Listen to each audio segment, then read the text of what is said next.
भैया, आज फिर तुम्हारी साइकिल खराब हो गई क्या? तेरी साइकिल ने हमें आज फिर देर करवा दी ना। तो एक नई साइकिल ही ले लो मक्खन भैया। विजय तो फिक्र न कर, बस चेन ही उतरी थी, वो मैंने ठीक कर ली है। हाँ मक्खन भैया, जल्दी करो, फिर घर भी जाना है। आज भी हम तुम्हारी वजह से लेट हो गए हैं।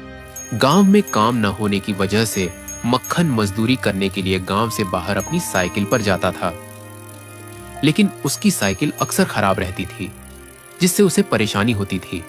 ऐसे ही एक दिन मक्खन काम पर जा रहा था कि उसकी साइकिल रास्ते में खराब हो गई। जब वह काम पर पहुंचा तो काम के मालिक ने मक्खन से कहा, मक्खन, तेरे रोज के ये ड्रामे खत्म नहीं होते। कितनी बार कहा है कि काम पर जल्दी आओ, लेकिन फिर भी तुम देर से आते हो। आज तुम्हें काम नहीं मिलेगा। हाँ, एक बात और सुनो, मेरी आज के बाद तुम यहाँ काम करने के लिए मत आना। मैंने तुम्हारी जगह एक और आदमी रख लिया है। तुम्हारे रोज के ड्रामे खत्म नहीं होते। सेठ जी, आप ऐसा मत करें। आपको तो पता है कि यही मेरा काम है और इसी से मैं अपने घर का पेट पालता हूं। आप जानते हैं मेरी साइकिल अक्सर खराब रहती है, जिसकी वजह से कभी कभी मैं काम पर देर से पहुंच जाता हूं। लेकिन मैं काम ज्यादा करता हूं। जितनी देर में आता हूं उससे भी ज्यादा मेहनत करता हूं। इसलिए कृपया मुझे काम से न निकालें। हमने तुम्हारा और तुम्हारी साइकिल का ठेका नहीं लिया है। तुम्हारे लिए बेहतर यही है कि तुम अब यहाँ से चले जाओ, नहीं तो तुम्हें धक्के मारकर निकाल दिया जाएगा। मक्खन बेचारा अब काम से भी हाथ धो बैठा था। वह अपनी टूटी फूटी साइकिल पर वापस घर की तरफ चल पड़ा। जब वह घर पहुंचा तो मक्खन की पत्नी ने उससे कहा, मक्खन, तुम आज फिर वापस आ गए, काम पर नहीं गए। राधा, मैं तुम्हें क्या बताऊं, आज फिर मैं काम पर देर से पहुंचा, जिसकी वजह से मालिक ने मुझे काम से निकाल दिया और मेरी जगह किसी और आदमी को रख लिया है। मक्खन, तुम ही बताओ कि हम क्या करें। अभी तो हमें अपनी बेटी की शादी भी करवानी है। हमारे पास इतने पैसे भी नहीं हैं कि हम अपनी बेटी को दहेज में कुछ दे सकें। हाँ राधा, हमारे पास तो इतने पैसे भी नहीं हैं कि हम अपनी बेटी को दहेज दे सके। अब तो भगवान ही हमारी मदद करेगा। मक्खन राधा से बात करने के बाद अपनी साइकिल लेकर मैकेनिक के पास गया ताकि वह उसे ठीक करवा सके। यह कहानी है रामपुर गांव के एक मेहनती मजदूर मक्खन की, जो रोज मजदूरी करता था और अपने परिवार का पेट पालता था। मक्खन के छोटे से परिवार में उसकी पत्नी राधा और 2 बेटियां थीं। गरीबी के बावजूद वह हमेशा अपने परिवार के लिए कुछ न कुछ करने की कोशिश करता रहता था। हाँ मक्खन भैया, कैसे आना हुआ आज? रोहित, तुम्हें तो पता है कि मेरी साइकिल रोजाना खराब हो जाती है। आज भी मैं तुमसे साइकिल ही ठीक करवाने आया हूं। अरे मक्खन भैया, कितनी देर तक ये खराब सी साइकिल चलाते रहोगे? कितनी दफा तुम्हें कहा है कि थोड़े से पैसे इकट्ठा करके नई साइकिल ले लो। अब ये और नहीं चलेगी। रोहित, तुमसे जितना हो सकता है तुम कर दो, बाकी मैं बाद में देख लूंगा कि मुझे क्या करना है।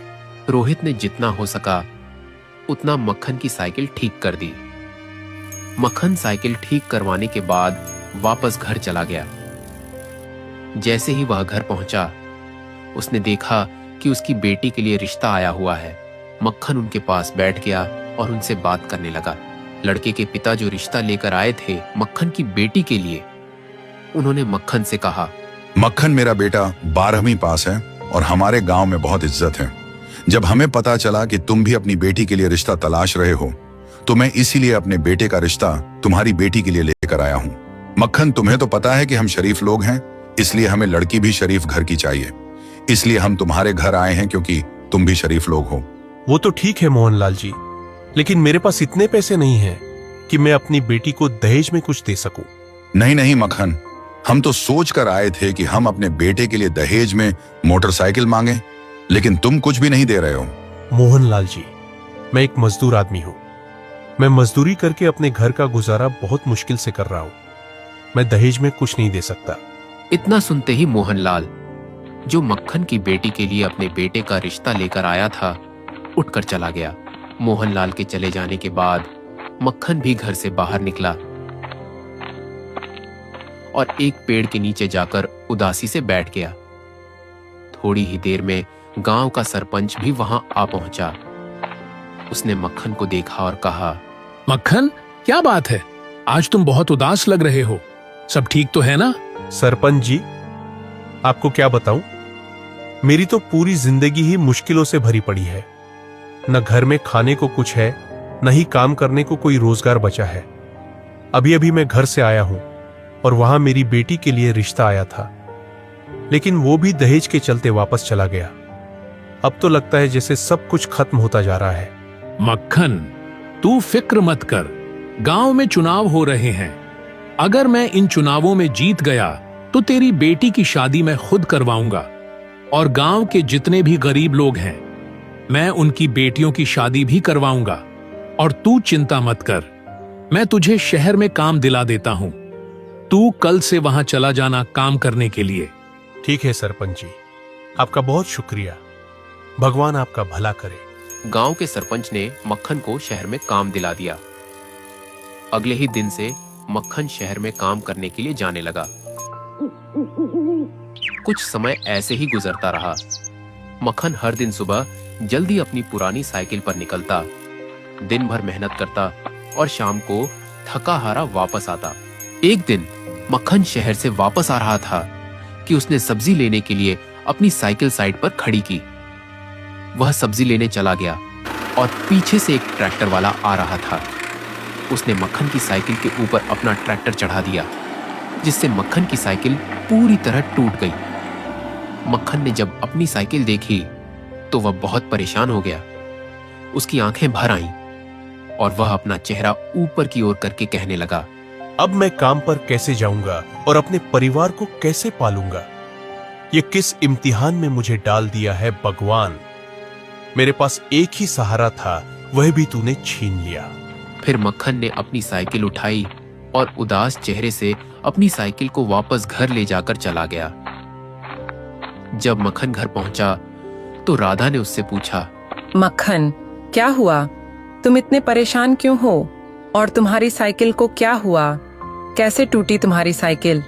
फिर मक्खन ने राधा को सारी बात विस्तार में बताई।